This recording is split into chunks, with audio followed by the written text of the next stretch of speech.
Les manifestations contre le confinement se multiplient en Europe. Samedi, des rassemblements ont eu lieu dans plusieurs villes espagnoles pour le deuxième soir d'affilée. Comme ici à Madrid, les protestataires sont venus s'opposer aux restrictions imposées par les autorités pour lutter contre le rebond de la pandémie de Covid-19. Les Napolitains qui se sont retrouvés dans les rues suite aux nombreux appels relayés sur les réseaux sociaux sont en réalité furieux contre le couvre-feu et surtout la perspective d'un nouveau confinement réclamé par le gouvernement régional. Cela comprend aussi la fermeture des écoles. Des scènes de colère et de dégradation ont également été observées en Italie, principalement à Rome, après les manifestations qui se sont succédées cette semaine dans plusieurs points du pays et qui se sont parfois aussi soldées dans la violence. Avec le corona, plus de dictature, le ton est donné.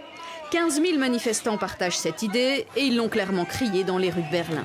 Serrés les uns contre les autres, sans distanciation, sans masque. Le masque, de toute façon, ils le rejettent, ils le jugent inutile. En France, les commerçants contraints de fermer dénoncent aussi la concurrence déloyale des plateformes en ligne et des grandes surfaces. Des manifestations se sont tenues à Paris ainsi que dans plusieurs régions. Des débordements ont été observés dans la capitale.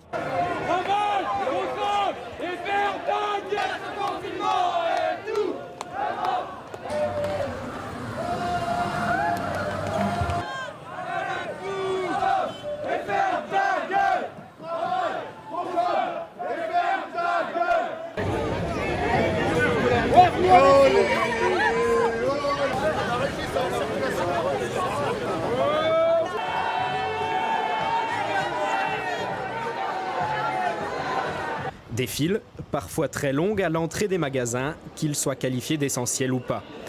Devant cette enseigne d'ameublement, ils étaient plusieurs centaines à attendre de pouvoir entrer ce matin. L'essor était tel que la police a dû intervenir pour empêcher de nouveaux véhicules d'accéder au parking. Ces scènes, elles se sont répétées dans de nombreux endroits. À l'entrée de ce magasin de bricolage notamment, des dizaines de personnes attendaient leur tour pour entrer. Ces files, elles risquent en tout cas de se revoir demain, dernier jour avant la fermeture des commerces dits non essentiels.